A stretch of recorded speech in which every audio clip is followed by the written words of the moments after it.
जटायु गीध है।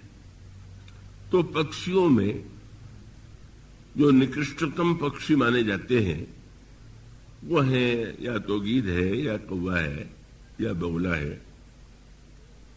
अब ये जो निकृष्ट पक्षी हैं उसके साथ साथ चातक है, कोकिल है, कीर है, चकोर है, मोर है, हंस है, इनकी श्रेष्ठ पक्षियों में गणना की जाती है।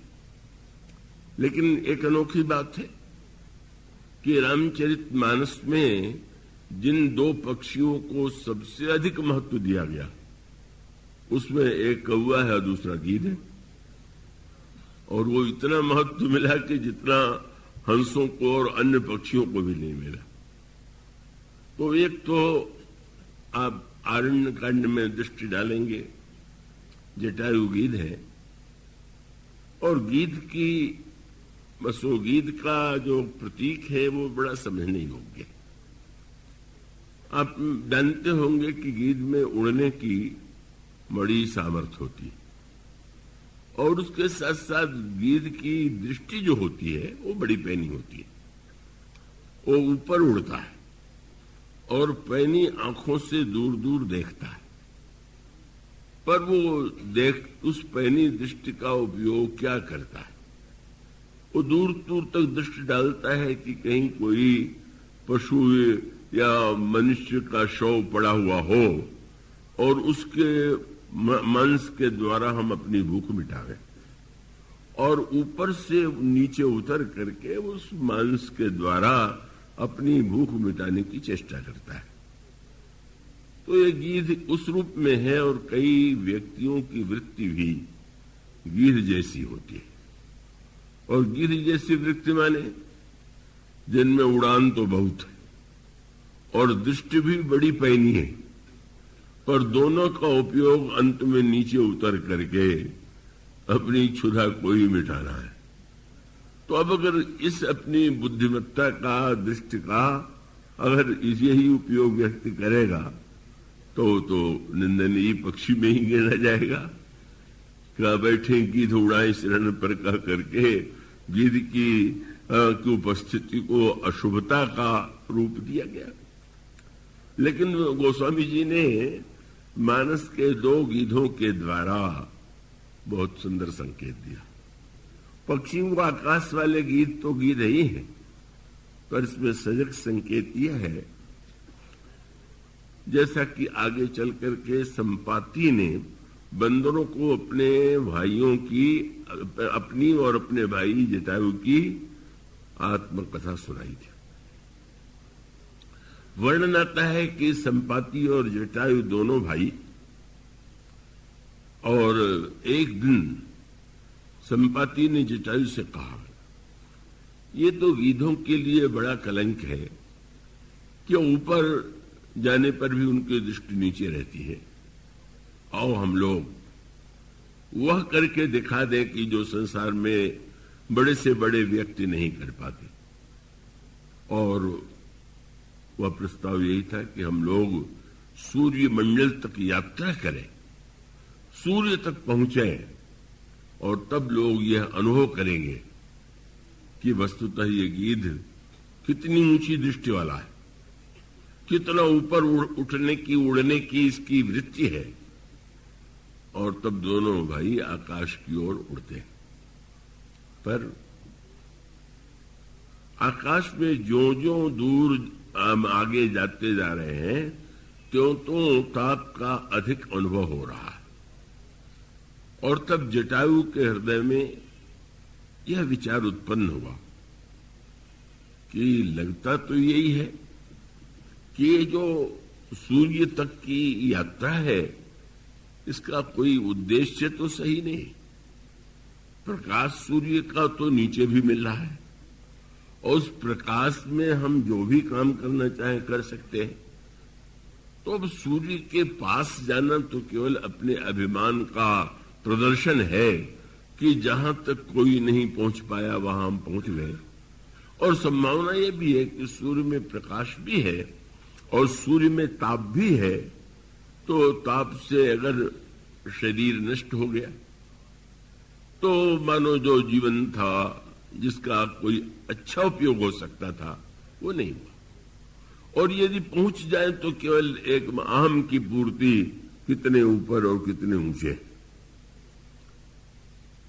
जटायु ने संपाति से कहा कि भाई मैं लौटना चाहता हूं। ठीक है, तुम लौट जाओ। जटायु नीचे चले आए। संपाति ने और आगे बढ़ने की चेष्टा किया, पर वो सूर्य तक पहुंचने के पहले ही सूर्य के ताप से संपाति के पंख जल करके नष्ट हो गए। वो नीचे की ओर गिरे। चंद्रमा मुनि ने उन्हें उठाया और फिर उसके पश्चात उन्हें ये संकेत दिया कि एक दिन जनक नंदिनी सीता की खोज करते हुए बंदर यहां आवेंगे, तुम उन्हें लंका में स्थित सीता जी का दर्शन करा देना, तुम्हारे पंख फिर से निकल आएंगे। ये संक्षेप गाथा है। अब इसमें जो सर्वश्रेष्ठ प्रसंग है वो समझने योग्य। कृपया सजग नित्य ही रहना चाहिए, पर वास्तु अंतिम दिन है इस यात्रा का, तो जागते ही रहिएगा। और जागना इसलिए बहुत आवश्यक है, मुझे स्वयं बीच में नींद आ गई थी, तो उन्होंने हिला के मुझे जगाया। तो वो जब मुझे नींद आ रही थी तो आप लोगों को भी आ सकती है, पर वो मैं आशा करता हूं कि आप पूरे चैतन्य भाव से उसे सुनने की चेष्टा करेंगे। इसका अर्थ ये है कि मनुष्य की ऊंचाई का उद्देश्य क्या है। नीची वस्तुओं में आसक्ति, नीचे वस्तुओं को पाने की चेष्टा, यह तो अधिकांश व्यक्तियों के जीवन में होती है। पर अगर आप ऊपर की ओर उठना चाहते हैं तो ऊपर की ओर उठना केवल इसलिए महत्वपूर्ण नहीं है कि आप कहां तक पहुंच गए। आज विज्ञान जो है उसी दिशा में प्रयत्नशील है। व्यक्ति ग्रहों तक, नक्षत्रों तक उसके अध्ययन और उसके जहां संभव है पहुंचने की भी चेष्टा कर रहा है। तो अगर उसका उद्देश्य कुछ हो सकता है। एक उद्देश्य तो यह है कि व्यक्ति के अहम की पूर्ति हो, कि जो दूसरे नहीं कर पाए वो मैंने किया। तो अहम की पूर्ति, अहंकारी व्यक्ति तो बड़े से बड़ा काम कर लेता है। एक उसमें पुरुषार्थ होता है, उसमें एक संकल्प होता है, और वो अपने अहम के द्वारा और ऊपर चला जाता है। आप जानते होंगे अहंकार को मद भी कहते हैं, मद शराब को भी कहते हैं। उसका अभिप्राय कि शराब पी लेने पर कभी कभी जो साधारण व्यक्ति नहीं बोल पाते वो भी बोलने लग जाते हैं, और कभी कभी वो कहते भी यही है कि हम तो इसीलिए लेते हैं कि इसके बिना हम अपने आप को दबा हुआ पाते हैं। तो ये समर्थन न समझ लीजिएगा। इसका अर्थ ये है कि ऐसा कई लोगों को ऐसा भ्रम है और होता है।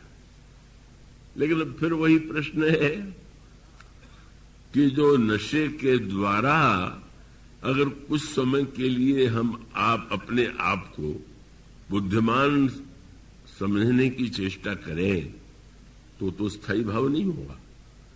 इसलिए बात में जब पढ़ता हूं तो बड़ा आनंद आता है। वो जो ओलंपिक में खेल होते हैं उसमें विविध प्रकार के आयोजन होते हैं, और आयोजनों में जो प्रथम होता है उसको बड़ी कीर्ति मिलती है, उसको बड़ा सम्मान प्राप्त होता है। पर आपने पढ़ा होगा कि उसमें एक नियम कि अगर कोई प्रथम आने वाले व्यक्ति के विषय में ये पता चल जाए कि इसमें कोई उत्तेजक औषधि लेकर के सफलता पाई, तो उससे वो स्वर्ण पदक छीन लिया जाता है। कितनी अच्छी बात है। माने आपने अपनी क्षमता से सफलता नहीं पाई, आपने कोई औषधि लेकर के एक ऐसी उत्तेजना पा लिया कि उस उत्तेजना से आप सफल हो गए।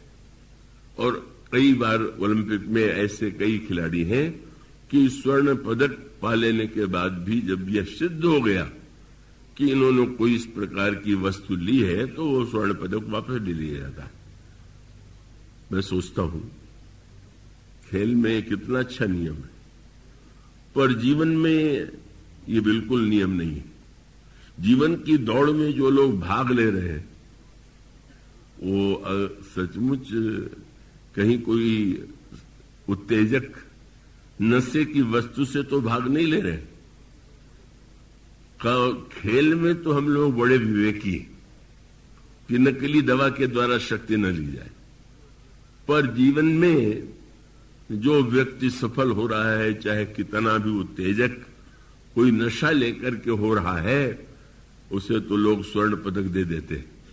इस सज्जन ने कह दिया कि ऐसे लोग जो सफल होते हैं समाज तो उनको महत्व देता है, स्वर्ण पदक देता है। तो हाँ, मैंने कहा कि यहां देता होगा, पर बाद में जब वहां पहुंचते होंगे और चित्रगुप्त के खाते में पता चलता होगा कि इसने तो ये जो सफलता पाई वो किसी अहम की नशा, अहम या पद या धन की शराब या नशा के द्वारा पाया है, तो स्वर्ण पदक छीन ही नहीं लेते। बोले वहां तुम्हें मिला होगा, यहां तो तुम्हें मिलने वाला नहीं। और इसका अर्थ ये है कि बड़े महत्व की बात है, और इसके महत्व को साधारणतया लोग उतना समझ नहीं पाते। महत्व बहुत है। हम जीवन में चाहते तो हैं कि नैतिकता आवे, बदलाव आवे, लेकिन उसके पीछे कौन सी वृत्ति होनी चाहिए इसकी ओर हम विशेष महत्व नहीं देते। तो इसलिए वस्तुतः एक बड़े महत्व का जो आध्यात्मिक तत्व है वो ये है कि आपके जीवन की जो ऊंचाई है उसका लक्ष्य क्या है, और आप उसे जो पाना चाहते हैं उसकी पद्धति क्या है। और इस दृष्टि से विचार करें तो विरले ही व्यक्ति जो है अपने जीवन में उस वास्तविकता पावेंगे कि जिसको हम वास्तविक उन्नति कह